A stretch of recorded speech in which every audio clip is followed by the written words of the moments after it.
इसके बाद हम देखते हैं कि अब वो वर्कर रोबोट ने ईव को कैप्टन के पास भेज दिया था और वॉली भी किसी तरह दूसरे रोबोट्स को चकमा देकर वहां आ गया था। लेकिन जब वो कैप्टन उस पौधे को देखता है तो उसे समझ में नहीं आता है कि वो क्या करे, क्योंकि उसने कभी सोचा नहीं था कि कभी कुछ ऐसा भी होगा, क्योंकि 700 सालों में ये पहली बार था जब उन्हें धरती पर जीवन होने का संभावना मिली थी। लेकिन उस स्पेसशिप के ऑटो मैनुअल में ये ऑलरेडी लिखा था कि अगर उन्हें कभी धरती पर जीवन मिल जाए तो उन्हें क्या करना है। तो अब इन सब के मुताबिक कैप्टन को एक मैनुअल दी जाती है जिसके अनुसार उन्हें एक मशीन में उस पौधे को रखना था, जिसके बाद वो स्पेसशिप अपने आप ही धरती पर आ जाएगी। लेकिन जब वो देखते हैं तो वो पौधा ईव के पास नहीं मिलता।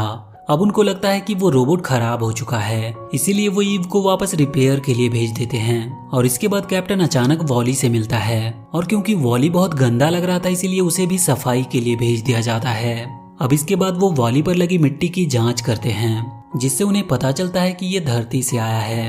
अब ऐसे ही धीरे धीरे कैप्टन को अर्थ में बहुत ही इंटरेस्ट आने लगता है और वो हर चीज के बारे में रिसर्च करने लगता है। दूसरी तरफ वॉली और ईव के रिपेयर सेंटर आने के बाद वॉली गलती से सभी खराब रोबोट को आजाद कर देता है और अब वो सभी वॉली की बात मानने को तैयार थे। लेकिन जब वॉली और ईव वहां से बचकर निकलते हैं तो उन पर बेकाबू रोबोट्स का इल्जाम लगा दिया जाता है। लेकिन ईव अब वापस से वॉली को अर्थ पर भेजने की कोशिश करती है, पर इसके लिए वॉली नहीं मानता। पर तभी वहां पर एक रोबोट आता है जो कि कैप्टन का केयर टेकर था। अब ये उस ऑटोमेटिक स्पेसशिप में उस पौधे को रखता है और उसे डिस्ट्रक्शन मोड पर ऑन करके उसे स्पेस में छोड़ देता है और ये ब्लास्ट 10 सेकंड के अंदर ही होने वाला था। साथ ही वो केयर टेकर रोबोट भी वहां से चला जाता है। लेकिन वॉली उस पौधे को ईव के लिए बचाना चाहता था और इसीलिए वो तुरंत ही मौका देखकर उस स्पेसशिप में चला जाता है और फिर ईव भी वॉली को बचाने के लिए स्पेस में उसके पीछे जाती है। लेकिन उसके वहां पहुंचने से पहले ही वो स्पेसशिप ब्लास्ट हो जाती है, मगर तभी वहां पे वॉली आ जाता है। दरअसल वो एक फायर एक्सटेंशन की मदद से बच गया था, साथ ही उसने ईव के लिए उस पौधे को भी बचा लिया था। ये देखकर ईव बहुत खुश होती है और इसके बाद वो दोनों वहीं स्पेस में डांस करते हैं। उनकी दोस्ती भी अब पहले से बहुत ज्यादा अच्छी हो चुकी थी। अब इसके बाद वो उस पौधे पर फोकस करते हैं और सीधे ही कैप्टन के पास जाने के लिए निकल पड़ते हैं। लेकिन रास्ते में ईव वॉली को एक जगह पर छोड़ जाती है, मगर वॉली भी हार नहीं मानता और वो भी वहां तक पहुंचने की कोशिश में लग जाता है। इधर ईव जब वो पौधा कैप्टन को देती है तो उस शिप के मेन ऑपरेटर रोबोट कैप्टन को आगे कुछ भी करने से रोकते हैं और कैप्टन के वजह पूछने पर वो बताते हैं कि ये ऑलरेडी 700 साल पहले डिस्कस हो चुका है और उन्हें ऑर्डर मिल चुका है कि धरती पर अब उन्हें कभी वापस नहीं जाना।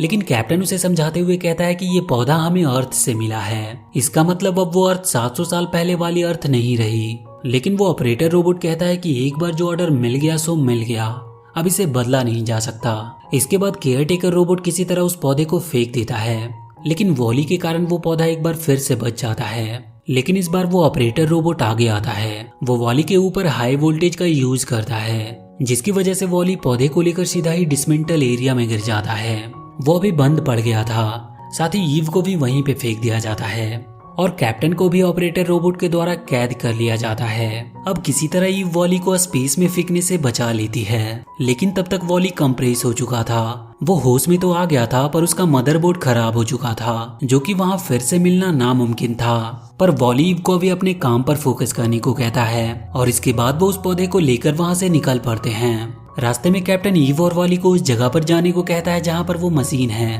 और जिसमें उस पौधे को डालना है। दूसरी तरफ कैप्टन ने भी खुद ही थोड़ी मेहनत करके उस ऑपरेटर रोबोट पर अटैक करना चालू कर दिया था। साथ ही वो मोड भी ऑन हो जाता है, जिसके बाद वो मशीन बाहर निकल कर आती है और सभी लोगों को इकट्ठा करना चालू हो गया था।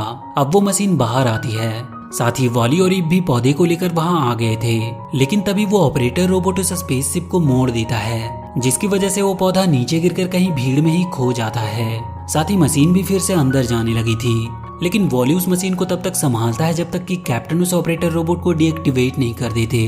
अब इसके बाद वो सब पौधे को वॉली के पास पहुंचाते हैं और ईव तुरंत ही उस पौधे को उस मशीन में डाल देती है। लेकिन अब वॉली पूरी तरह से टूट चुका था और ये देखकर वहां पर हर कोई बहुत दुखी था। अब कैप्टन ऑटो पायलट मोड को ऑन करता है और कुछ ही सेकेंड्स में वो सभी अर्थ पर पहुंच जाते हैं। धरती पे वो कॉकरोच अभी भी वॉली के इंतजार में था।